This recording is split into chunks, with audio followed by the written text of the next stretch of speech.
Hey folks, Jerry Stevenson, Chief Redneck in charge of the Redneck BBQ Lab in McGee's Crossroad in Benson, North Carolina. In today's video, I'm going to show you guys how to smoke meatloaf like I do at your house. Please like this video, subscribe to our channel, click on that bell down there for the notification of when these videos come on in the future so you're the first to see them. Share this with your friends and beyond. And most importantly, please leave your suggestions and your comments as to this video or future video material that you guys would like to see me do. So, without further ado, let's get right into it.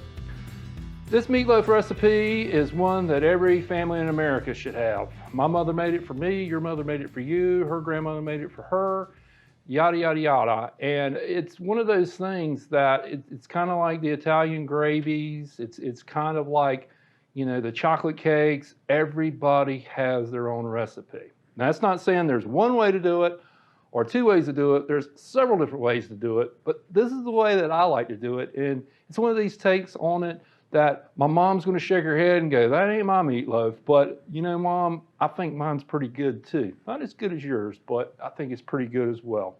So this is basically the ingredients that I used to make my meatloaf. This is Wagyu ground beef that we have from leftover from our competition brisket trimmings. If you've ever seen us trim a brisket before, like you have in some of our previous videos that you could find right here, you'll know that there's a lot of meat that's kind of left over and discarded. Well, we don't throw that away here at my house or at the lab. We repurpose it, we reuse it, we put it into different ingredients to make different dishes and stuff. And one of the things that I like to do, especially my competition briskets, is the little bits and pieces I keep and I freeze and I make into cubes. And what I do with that is I grind it up. I'll make hamburger, I'll make meatloaf, I'll make meatballs, I can make anything, chili, you name it from this grind up product. And more importantly, I get to control the quality of it. And quality, I mean, I like a 70-30 product. A lot of people are going, wow, that's really got a lot of fat in it. Well, it's okay, because you can always remove the fat. It's hard to put fat back in. If you've ever seen anybody cook hamburger or something, they add oil to it, right there will tell you that their hamburger's too lean. So like I said, I prefer a 70-30 blend, meaning I have 70% raw meat and 30% fat, beef fat, combined together when I grind. So this is that product that we use. We start out the base with it. To this, you can add any kind of vegetable you like. You can add any dry ingredients you like, anything. But you need something to kind of keep it from being dense. Here I'm using Parmesan cheese, and this is about 1.5 pounds of ground beef, as well as some breadcrumb. This is about 2 cups of breadcrumb. Now I'm not going to put all of this in. I'm going to put about half of it in because this is cooking, folks. Even though this is a recipe and I use stuff like says about and stuff like that, the thing is that this may not be perfect every time. You may need to add a little bit more wet, you might add a bit more dry, but in the end, it's what you want and what you feel, you know, towards your taste. To this, I like to put a vegetable component. Now, this is a seeded jalapeno pepper that I smoked a little bit. Why I smoke this is that I like to get not only a little smoke flavor on the outside of my smoked meatloaf, I like to get a little bit on the inside. And that's one, you know, medium, about that long, jalapeno pepper. To that, I'm going to add a diced onion. Again, this is one of the things I do a lot of times when I'm smoking other products like chicken or ribs or brisket or something like that. I'll throw in a couple vegetables and put them into the freezer later on, dice them up, throw them to the freezer. And this is one of those products that I use. So here's today's pro tip. Whenever you're lighting your smoker, you may want to go ahead and throw some vegetables in there that you might use later on in one of these dishes, such as smoked meatloaf. So this is about 1 medium onion that I smoked and diced up that'll go into this. It is slightly cooked. This is one of the things that I found later on in life I really didn't know about. To me, mushrooms used to be these things in cans that my father put on pizza that were slimy, rubbery, and ridiculous. Just could not stand the texture or the taste of them. But later on, I found out about some French cooking techniques and stuff. And one of the things that they use in some of their cooking, like beef Wellington, is things called duxelle. And it's basically like, imagine this, It's just like kind of a mushroom stew that you put together. It's basically you put mushrooms in there with some spices and a little bit of oil. Here I've used olive oil, and as well as a little bit of wine, a little red wine into this. I make this and I freeze this as well, just for situations like this. This stuff is a money saver if you're making salsas. If you ever make like your own beef Wellington, which you guys in the future will see this redneck beef Wellington that I make if you subscribe and click on that bell for notification on the YouTube channel. But I use this in that recipe, not only in the product itself, but to help make me an au jus that I can dip over and pour over that Wellington. You can use this the base of any kind of beef sauce. It's great on. So I like putting this in my meatloaf. It's just one of the things. Besides being a flavor component, it's very wet, which adds a little bit of moisture to the inside of this meat, and kind of keeps it moist and not greasy. To this, I'll add our Redneck BBQ Lab all-purpose seasoning. This seasoning can be found online at theredneckbbqlab.com, at some of our retail stores here around North Carolina, as well as some of the retail stores do sell this over the internet. We use this, if you know my videos, we use this on about everything. I'll probably do a popcorn video, maybe an ice cream video sometime and show you what I do.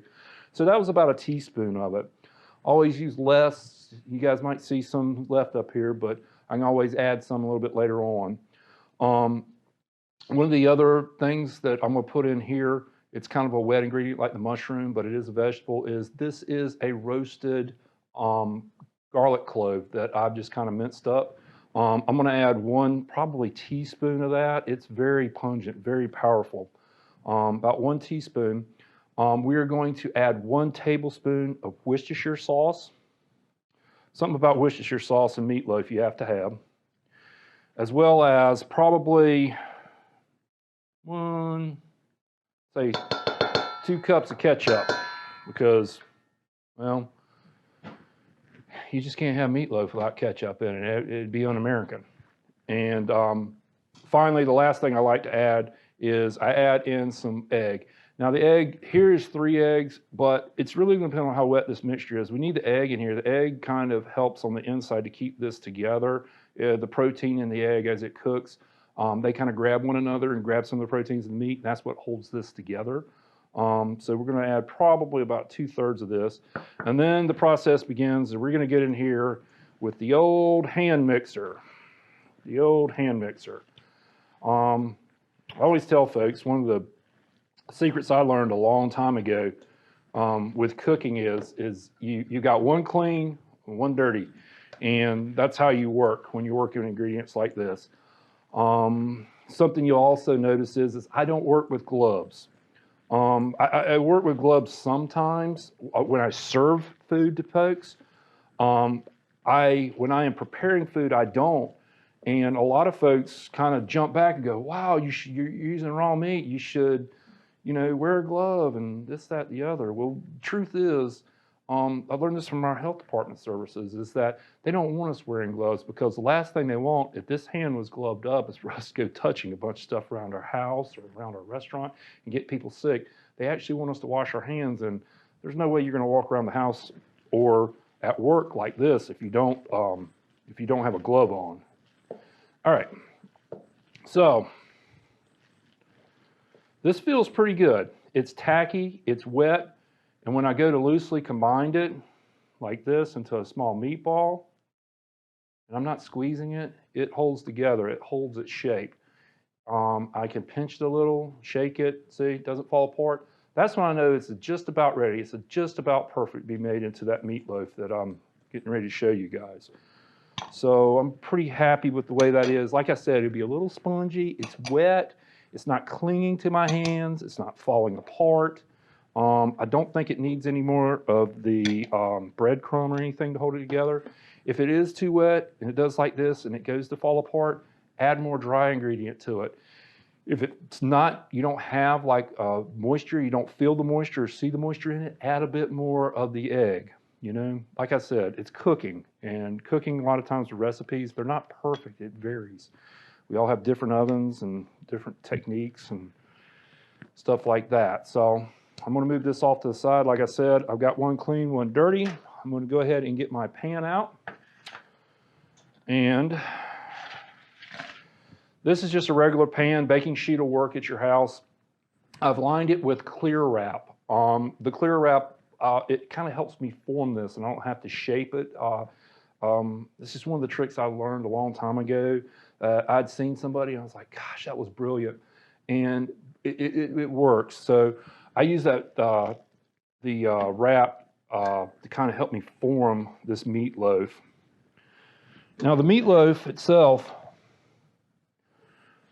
it depends on you. I mean, you can make it as big as you want, you can make it flat, you can make it anything, but whatever you do, make it consistent, make it the same shape, meaning we want it to cook at the same temperature, you know, all the way through. Now, that's true through here, but towards the end, that's going to be the more well done pieces.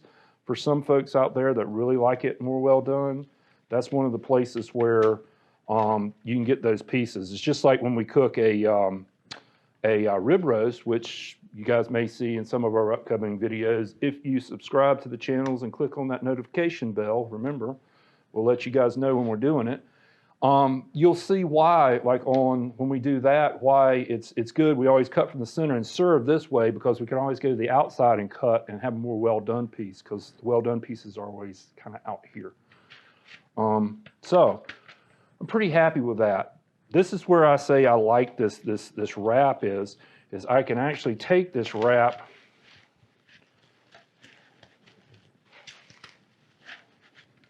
and there's a couple things you can do. You can roll it if you want to, but with me, I just kind of like it to get it up the sides and to kind of shape it. And I'll turn it just a little bit. And by turning it, it'll kind of tighten this up just a little bit. So, not too much, but just a little. I don't know if you guys saw that. We'll do that in slow motion again. But now that I kind of got this together, I'll take it and give it a little twist on the ends to start it, and then give it a 1 and a 2. And that helps me kind of form this little, we don't want it as a football, we want to pat it down the middle and have it consistent all the way across. But this kind of forms the basis of that smoked meatloaf that I want to take now to a refrigerator and let it sit. You guys know, if you follow a lot of our videos here, you know I like stuff to sit in the refrigerator and relax. Part of it is kind of let the proteins and like a lot of those chemical reactions, the food science stuff, occur in there, and let that start occurring here versus outside. So I'm going to go put this in the refrigerator. You can do this overnight, but here I'm probably going to do this for about 30 minutes just to kind of get this to set up a little bit. And then once it's set up, I'm going to go throw this into a smoker and get it cooked. Okay, our meatloaf now is sat for about 30 minutes in the refrigerator. It's kind of come together a little bit. I've got it out, took it out of the plastic wrap that we had it in to kind of set the form. You can see the form's kind of set, and the chemical reactions we had talked about is kind of starting to occur inside already. One last step before we go to hit that smoker that I failed to mention earlier is I want to put some stuff on the outside of this, mainly seasoning, to kind of help set the outside and give it a little bit of a flavor and a little bit of tackiness for later on towards the end. We will put, instead of ketchup like my mother used to do, we are going to put our Redneck BBQ Lab Grand Champion sauce on it and let it set as our outside ketchup, so to speak. So first thing I want to do before I put this rub in is I want to coat it with a slather that kind of helps it stay on. This is the slather that I choose to use right here. You guys don't know what this is, then you may want to go look at our brisket video on the YouTube channel and find out what this product is and why we use it and why I think it's so important to me. But I will go ahead and put a little bit of this on the outside to, like I said, start giving the rub a little bit of something to adhere to slather-wise. I'll move it around a little bit to kind of get it some of the ends and stuff right here. Got it kind of thick here some places. Don't worry, it'll melt. smells really good. And even the meatloaf is not even cooked and it smells good. You can smell the mushroom, onion that's in there along with the garlic. And then this stuff that we put on the outside of it to kind of help get it sealed really quick. And finally, this is our Redneck BBQ Lab all-purpose seasoning. These products you guys can find right down here at our website, Find Our Sauce. They're sold by several different vendors here in North Carolina, as well as some online vendors there that you'll be able to find it to ship it worldwide. And I go ahead and put a light coat of seasoning on it. I don't want a tremendous amount. This is not like in our brisket video where I hit it really hard. This is more delicate, kind of like the burn-in video that you guys may have seen or may not have seen. If you haven't, please go here, like I said. Like and subscribe to our channel. Share it with your friends. Hopefully you guys can find some benefit to this like I have over the years. So anyway, that's it. That's our meatloaf. The only things left is to get that thing into a smoker and let her do her deal out there. All right, let's get that meatloaf on. Temperature's good and hot on the smoker.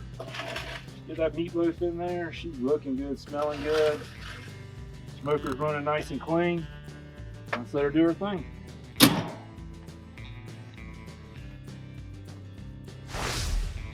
All right, we're back. Our meatloaf's been in now for about an hour and a half. I think it's time for it to come out. Yep, she's done.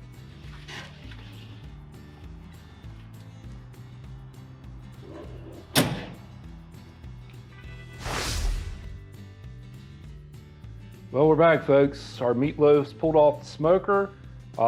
Right when we pulled it off, I took some of our Redneck BBQ Lab Grand Champion sauce here and put it on the outside. You know, kind of like how my mother likes to put ketchup on it, we put barbecue sauce here at the lab on ours. And this is the barbecue sauce that I like with my meatloaf. Once this is rested a little bit, it kind of cools down, it's easier to cut. We're going to see how we did today.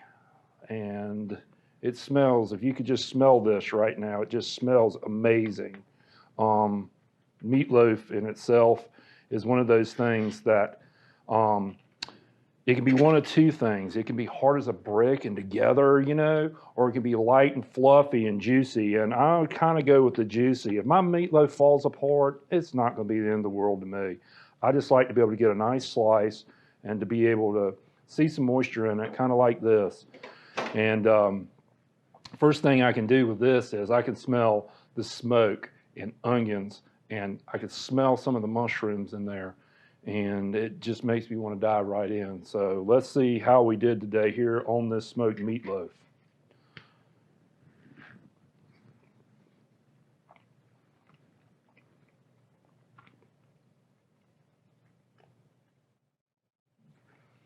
I couldn't be any more happier with that if my mother had made it. It's smoky, it's peppery. It's got everything I want in a meatloaf. It's moist. It's just barely held together. It's almost wanting to crumble and fall apart. It's not dense. It's not like eating a brick. It's not dry, moist, flavorful onion, garlic, mushroom. That barbecue sauce and that smoke on the backside is something I'd be proud of, not only to serve my mother, but hopefully for you folks to serve your mother at your house sometime. So hopefully you guys learned something from this, and then you can pass it on to your family, to your significant other, to your friends. If you like this video, please like it here on YouTube. Subscribe to our channel. Hit that bell. More recipes just like this that you guys can do at home. Share this with your friends. Show them what we're doing here, and show them, more importantly, what you guys can do at home. And always leave suggestions in your comments. We'd love to know what you thought about this recipe, what you thought about this video. We would love to hear what kind of suggestions you'd like for us to do in the future in terms of meats, vegetables, desserts. Pretty much open to anything food-wise. And as always, you can find our products at theredneckbbqlab.com under Find Our Sauce. You can find where our retailers are in North Carolina here, as well as those that send it worldwide. Once again, folks, I am Jerry Stevenson, Chief Redneck in Charge here at the Redneck BBQ Lab in McGee's Crossroad, North Carolina, along with my friend Mike Baker, Event Webcasting here at the RBL Studios. Just passing on a little bit of knowledge, a little bit of love with food. Hopefully you guys can pass on that kindness, pass on some of those smiles, and let's just start that revolution. And once again, like I always say, we love you guys and y'all will love this. Till next time, we'll see you guys. Be good, be safe.